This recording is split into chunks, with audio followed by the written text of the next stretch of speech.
My name is Christian Hill. I grew up in Detroit, Michigan. The people and the sounds of my city inspired me to become a visual artist. I was an 80s kid, and the voice of Mandela, through the images I saw on television of apartheid, was a big influence on me as well. I've always wanted to go to the motherland and find my Africa. And what you're about to see is my visual diary from my first trip to Africa. Enjoy.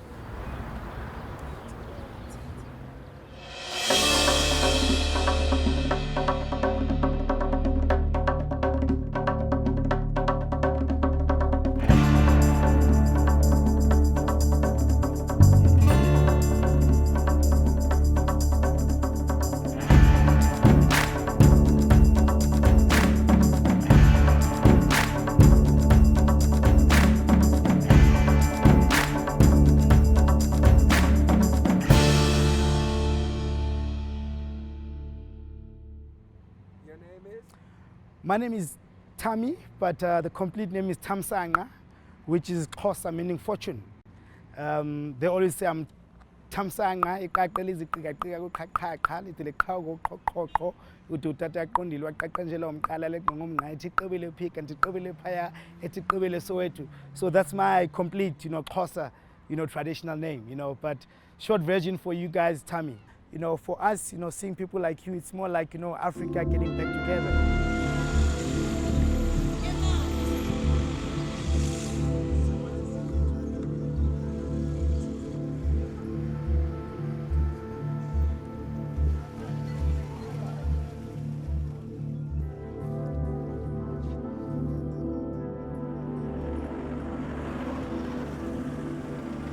We're here outside Mandela and OR Tambo law firm.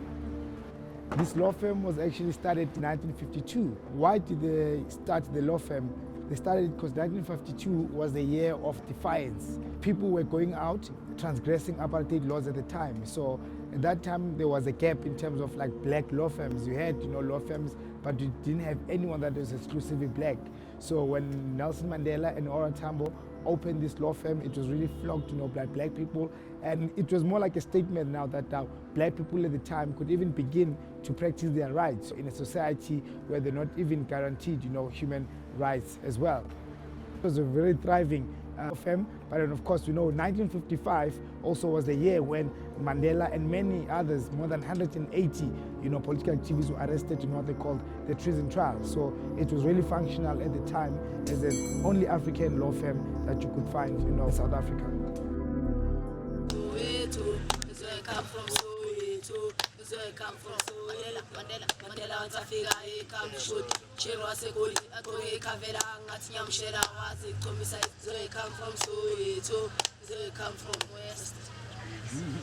Christian, my brother, we're here in Orlando West. Welcome to Soweto, the mother of all townships, in South Africa. You come here to actually celebrate Mandela.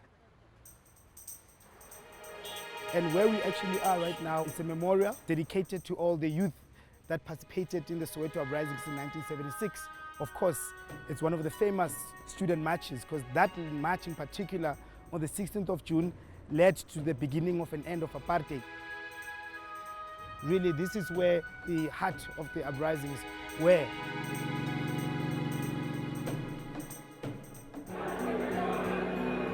On that day, 16th of June 76, it was a peaceful march. So the youth said, we'll be holding hands like this to show that it's a peaceful march.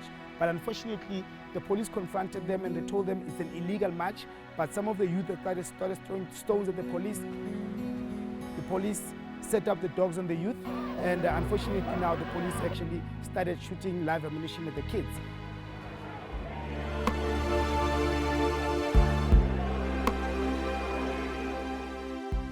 The boulder represents the only weapon of the youth, which was the stone, because in 1976 the students never had guns or anything.